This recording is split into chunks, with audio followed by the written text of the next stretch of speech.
Hello and welcome back. I am going to be talking about the Kuretake Bimoji Brush Pen today and my experiences with it so far. I've been using it for about the last month and a half in my sketchbooks, and also, yeah, definitely a month and a half because I was using it during October for some illustrations. And if you didn't see last week's video, I talked about some of the other ink pens I use and why I've been moving away from this one here and the problems I've been having with it, and why that led me to checking out this pen. This is the fine tip size.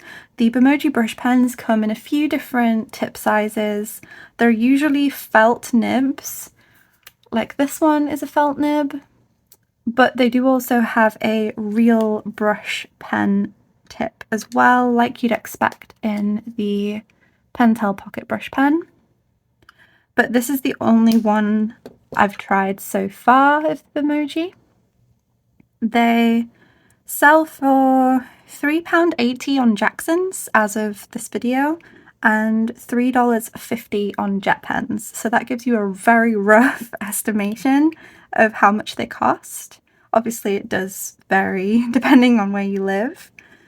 And the ink is waterproof, and it's also alcohol marker proof as well, and it has held up to those things in my experience of using it so far.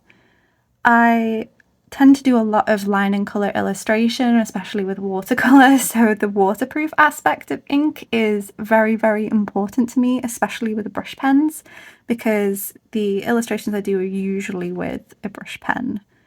And I'm going to go over a few different characteristics today and talk about my experience with those things so far.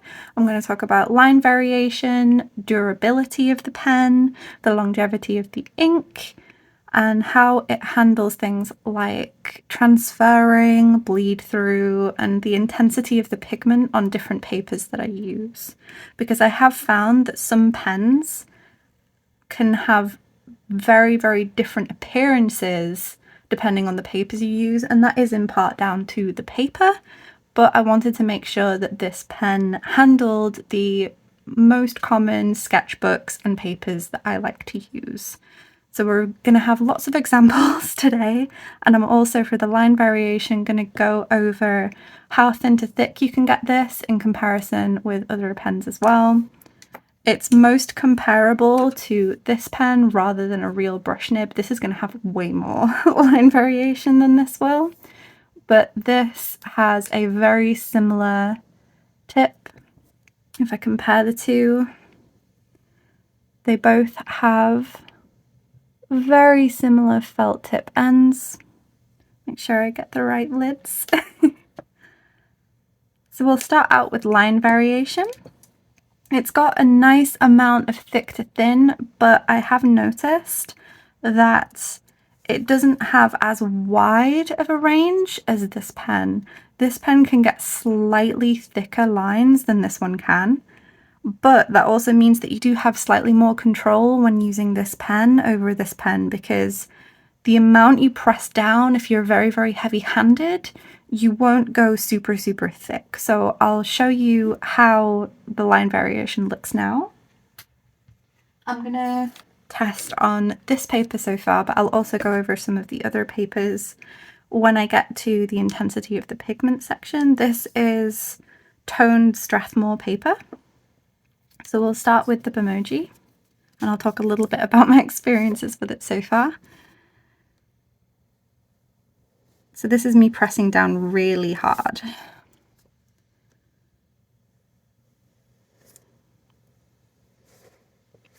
That's as thick as it can get, pressing very, very hard. Another thing that I've noticed with this pen is that you have to have a lot of intention and pen dexterity to produce really thin lines.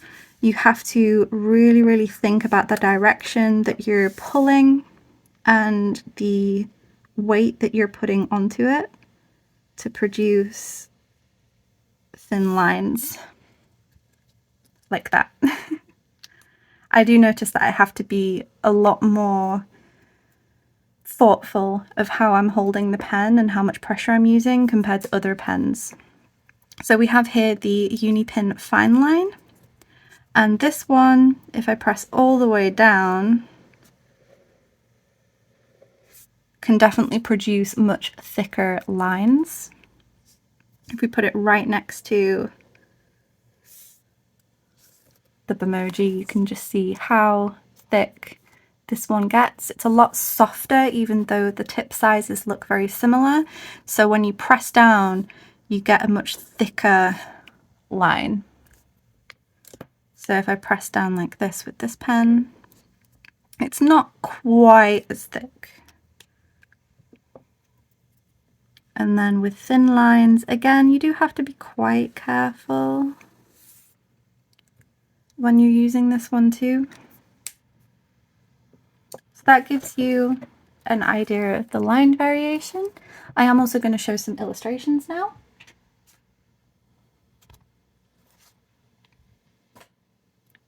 So we have here a character that I did, and that was done all in the Bimoji.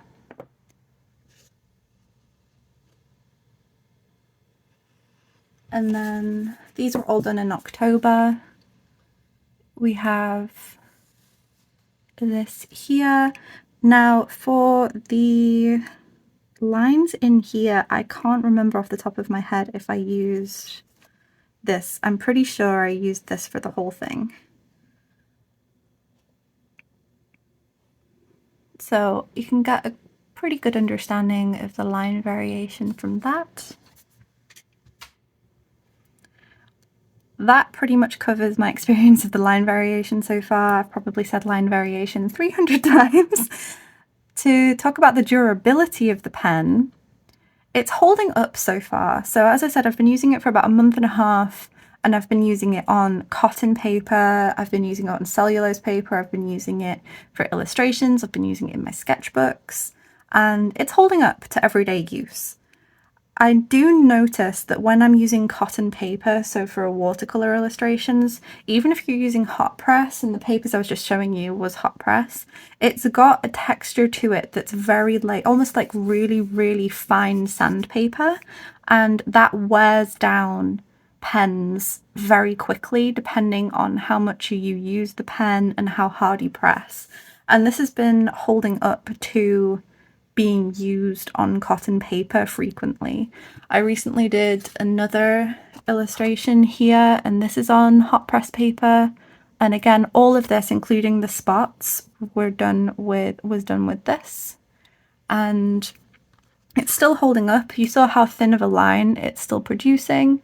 The tip, if it wants to focus, doesn't really seem to be losing its point yet. Typically what you'll find in pens, if they're starting to get damaged by use and what you're using them on, they'll either start fraying at the end or the tip will start getting dull. It won't produce as thin of a line. But so far, it seems to be holding up.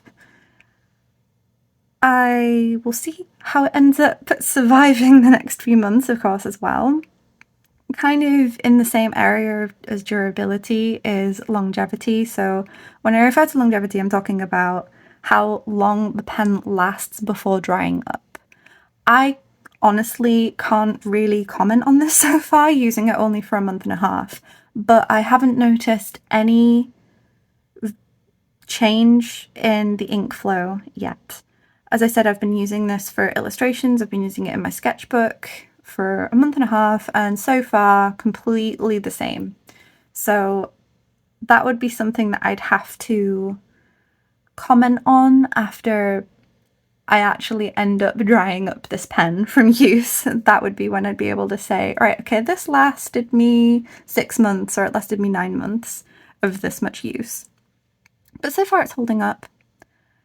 And that covers line variation, durability, and longevity so far, I believe. And next would be the intensity of the pigment on different papers that I use, the transferring, and the bleed through. So of course some of these aspects are going to vary more because of the paper than because of the pen. But when I'm using very specific sketchbooks, I want to know that new materials I try work in materials I already use. So I want to make sure that this has pretty consistent effects in any of the papers I use, even if it's down to the paper making it look different. So first I'll talk about the transferring and the bleed through. Transferring has become a problem for me now because of this pen here. I have an example of what this pen has done. I did show an example in last week's video as well, but I'll show another example because I found another case of it recently. What some pens do is if you draw on one side, so we have this ink drawing here, and then on the other side of the sketchbook, it has been transferring to the other side, just with my sketchbook being closed. This hasn't transferred at all yet. It hasn't transferred on cotton paper, it hasn't transferred in my sketchbooks, so it's holding up so far with that. With bleed through is going to vary depending on the paper, but so far all of the sketchbooks I use and all of the loose sheets I use, it doesn't bleed through at all, so that's really nice. It kind of acts the same as the Pigma Micron ink in what it looks like on paper and how much ghosting and bleed through you get. It's very similar to the Pigma ink. When it comes to the intensity of the pigment on different types of paper, it's about the same on the different papers I've used. I'll show you a few. So I showed you this here. We've got cotton paper here, and then I'll get out the good old art creation sketchbook as well. Let's arrange this so that it works. So you see it can still produce a lovely dark black on all of these paper types. In comparison, the Pentel Pocket Brush Pen, that can vary very, very widely depending on what paper I use.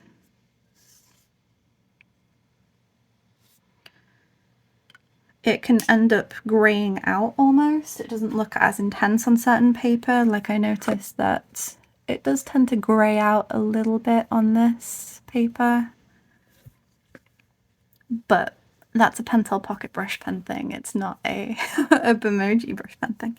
I have noticed though, like I said, that it tends to act around the same on all of the papers that I'm using, which is good because I like knowing that when I pick up a pen, it's not going to be acting differently if I'm picking up a different sketchbook. And to kind of summarize everything I've said, I like the pen so far. Obviously, a month and a half isn't a long enough time, at least for me. I like to really, really get to know a thing before giving a full review on it. So this is more, like I said, my thoughts on it after using it for a while. I like it so far for all of the aspects I've covered, but I'm a little hesitant to say that it's going to be my go-to brush pen yet, because I want to still explore other options. It's also a little bit more expensive than other things and other options I have available to me here. It's not terribly expensive, but it is more expensive than other pens out there. And you do tend to get what you pay for with that though, and this definitely holds up to the amount that you're paying for it, at least in my experiences so far. I'm very interested, moving on from this, to see how long this pen lasts. And I think depending on how long it lasts, both in terms of the tip durability and the ink, that might determine and sway me a little bit more into making this my go-to pen.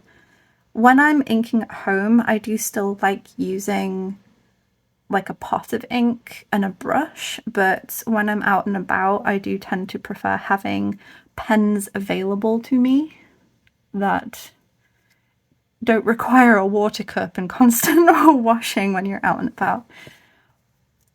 So that's my thoughts on this so far.